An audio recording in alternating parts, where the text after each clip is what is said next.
So for the final video in this section of the course, I'm going to be showing you an example, bringing everything together and showing you those scale-ins and stop loss management as well. So we're here on EURUSD, starting off on the daily chart to get an idea of the overall direction of the market. And it's pretty clear here we can see we've got a demand zone the price is traded into, filling this inefficiency and making this efficient. We have a large imbalance above and the supply zone here. So continuing the daily uptrend, even though we formed a lower high, it's very likely that regardless on which way the market goes, we are first of all going to come and fill into this region. Okay, we've reacted from a demand zone, we are in an uptrend. Even if the market decides to reverse, it's going to go and push through this liquidity first. Okay, it's going to push through this imbalance before it sells off if that's what it decides to do. So at this point, we can scale to the lower time frames. We'll go to the 4 hour first of all. And the 4 hour, as well as the demand zone retest, is showing a lot of breaks of structure. We have a lot of bullish breaks of structure here, here, here, here, and here. Okay, so we can see that this is a nice impulsive move in the market, and it is indeed pushing to the upside. Now, another thing that catches my attention is on the other side of that, this 4 hour supply zone has been retested very nicely. So taking it back to the imbalances and inefficiency, what can we see? Well, we are impulsing to the upside, but it looks here like we've had a break of structure. Okay, higher high, higher low, higher high, lower low, lower high. We have an imbalance below that could bring us into this region here as a general idea before the market moves to the upside. So we're continually following supply and demand back and forth in line with the overall structure, which obviously is bullish in this instance. So we can expect that the market's going to sell down from here. If we now go down to the lower time frames, the 15-minute time frame, we can have a look and see if it's ready to move down yet or if it has any more upside to push through before we do indeed go down. So I'll be looking at this nice refined 15-minute supply zone. If we clear this one for now, we can see that yes, we do have a break of structure here. It's likely the market is going to move down through some of this imbalance. But first of all, I think we're going to have to come and fill this imbalance here, right? Because if we look here, we do have an imbalance into this refined supply zone. So the movement I'd be looking for on EURUSD now is this. I would like to see this push up, fulfill this zone, and then we can look to sell it off in line with this smaller time frame 15-minute structure, which is turned bearish. Okay. So at this point, I'm looking for the possibility of potentially buying this, because if we look at the structure, it does still look bullish. Okay. The higher time frame structure, for example, if we grab this hourly demand zone there, we can see we've had a nice hourly retest and we're pushing up. And while we have seen the structure break since then, I am expecting this region to be filled first. And obviously, after seeing a higher low form, it's very likely that we will. So we are essentially continually following the order flow and just seeing what the market's given us. Is it giving us buys? Is it giving us sells? It switches around a lot. We have a lot of opportunity in the market at all times. So just be dynamic with it. Using the concepts of liquidity and imbalance, you can generally see where the market is likely to head into next for the next bout of movement. And in this case, based on the technicals that we've just spoken about, it is likely that the next movement is going to be a push into this sell zone or this supply zone. So the next course of action is going to be focusing on this current structure. So we've seen a 1 hour demand zone retest. And since then, we've actually seen some bullish breaks of structure. Now, first of all, we had a bullish break of structure here. This indeed could have gave us a buy trade, but I wanted to wait for more confirmation, make sure the trend was on its way to the upside, considering this trade is essentially counter trend against the recent break of structure. But what we have seen is a higher high, a higher low, a higher high once again. And what that gives us is this area here as a bit of an area of interest. Now, as we can see, we do still have some imbalance leading into this point. So I would generally like to see the market come a bit lower. To work out where it's going to go to, we could go down to the 10-minute or the 5-minute time frame and refine the demand zone. So in this example, I'm going to refine the demand zone like this. And then as we can see, if we allow the market to come into this point, if it does tap in, we can then begin looking for our confirmation entry. So the entry for the trade was taken on the 3-minute and 1-minute timeframes. Now, if we go to the 3-minute, first of all, you will see this down move has formed some pretty noticeable structure points, some significant structure points, with the main one for me being just here. So I'm going to plot this structure point on. And now what I'll be looking for is a break of structure to the upside to then pull back down to then buy, okay? Because we have, of course, this demand zone retest. But until this structure breaks, we are essentially still in a downtrend. So allowing the market to play out, we do indeed see that the structure is broken. And from this point, I would then begin looking for my entry, okay? So we have a bullish break of structure confirming that we are ready to move up out of this demand zone. And it is at this point that I switch to the 1 minute time frame to identify a buy zone. Now the buy zone for this trade is going to be this 1 minute refined demand zone here in the low. So if I just clear this off, we can just focus on it as we roll.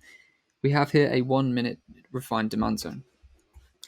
What this demand zone allows us to do is put an entry on around the 1.18660 level. 662, I believe, was my entry point. I went in with a very small stop loss of 2 pips, which completely clears the lows. As you can see, 2 pips is a very, very ridiculously tight stop loss. But when you're using precise methods like this, you can easily get it. So in this example, we do have an imbalance leading into this demand zone. As you can see here, we do have this general little formation of equal lows, showing liquidity. And from this point, it is a matter of identifying our target, which, taking it back up to the 10-minute time frame, is going to be around the 1.1900 key level, which is the low of this range. Okay, and then it is simply a matter of allowing the trade to play out. If we let the market do its thing, we're either going to get stopped out or we're going to get kept in. Now, you may ask, why did I opt for a 2-pip stop instead of a 1-pip stop to keep it just beneath this low? The reason I did that was because I was playing safe, and I figured if we do a 2-pip stop, we are going to be situated just underneath this low here as well. Okay, so the very low of the movement, now if we just connect that up, the very low of this previous 10-minute / 5-minute demand zone that we were trading the bounce from is now cleared, right? You can just about see that.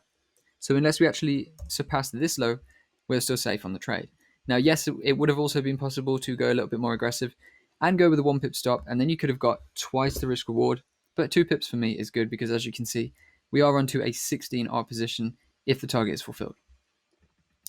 So from this point, the trade was fulfilled just there with a nice wick in, secondary tap, and then the market began moving up. And now this is where the scale in and stop loss management really comes into play. Going back to the topics in the previous video of scaling in and moving stops, what we want to do is identify higher highs, and then we can begin looking for scaled in entries and also moving our stops into profit. So the first bullish break of structure is this move here. And from this point, we could be looking for an entry from the lows of this region. So if we went to the 5-minute time frame, potentially even the 3-minute time frame. Okay, this is quite a choppy zone, but let's just say we're looking at around this area. Shift it to the 5-minute. We can be looking for a buy from this zone, right? A demand zone after a higher high has formed in the market. Now, as you can see, much like the rest of the setups we've been doing, we have the liquidity and we have an imbalance ever so slightly into this region. So we have an imbalance, we have liquidity. So when the price comes into this region, we could look to put on a second entry. So let's say our second entry is something like this, targeting that same level. This is where we could scale in. Now, if this forms successfully a higher low, as it has now, we could go ahead and shift the stop losses for both the moves under this higher low. So that would actually bring the stop loss for this move just to there. And this would bring the stop loss to this move just to there. So around 1% profit on this one and just under 1% loss on this one. Now, if the market can successfully make another higher high over this previous one, we can look to scale and then reshift the stop losses again when the market makes a new higher low. So at this point, we could go ahead and move our stops under the next lows, and we could wait now to see if we get a scale in entry. So the next scale in entry would be looking at this region. Now, why is that? Because the same reasons again. We have an imbalance into this point, so we have inefficient pricing after a higher high was formed. So now we have 2 trades running with the potential to add a third scale in, which if we look at doing so with the same stop loss, we could now potentially have quite a large profit running if this is triggered in. So we have now been triggered in on this move.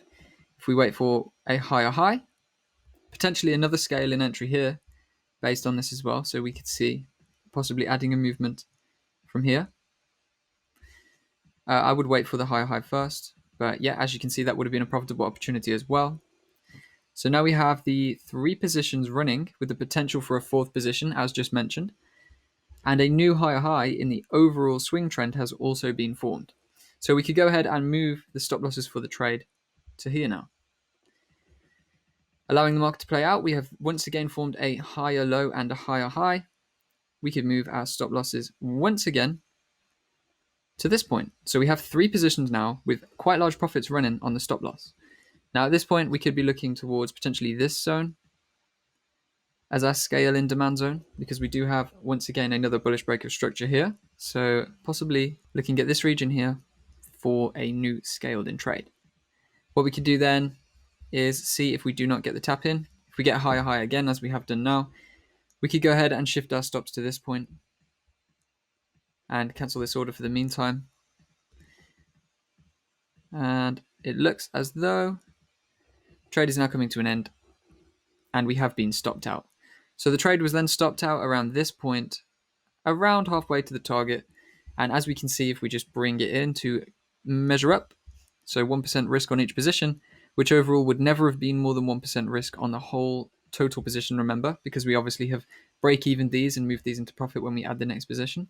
So 1% total risk will provide us with a combined profit of 9.1R plus 6R, so 15.1R, plus another 6.6R. So 21.7R from 1% risk. So 21.7% potential could have been pulled out of the market on this movement.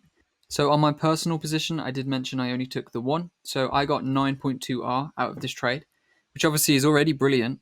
But when you bring in the scale-ins and notice, 20+% just from 1% risk, it really shows the strength of scaling in and managing these stop losses accordingly. So you saw how we managed the stops following the higher lows. And when they finally get triggered out, it's never bad news because we get secured with a lot of profit. And if we don't get triggered out and the trend does continue very nicely, we can then continue on up and fulfill the full target, make a lot of profit on the way up there. But 22 plus R on this movement, no complaints there. So that brings us to the end of this new course chapter. I really hope you've enjoyed it. This is a step-by-step trading system and the trading system that I use every single day in the markets to make my money. I hope you found a lot of value in it, and I hope you can now go away, practice this system, backtest this system, and see some extremely profitable results. So thank you for watching, and I'll see you later.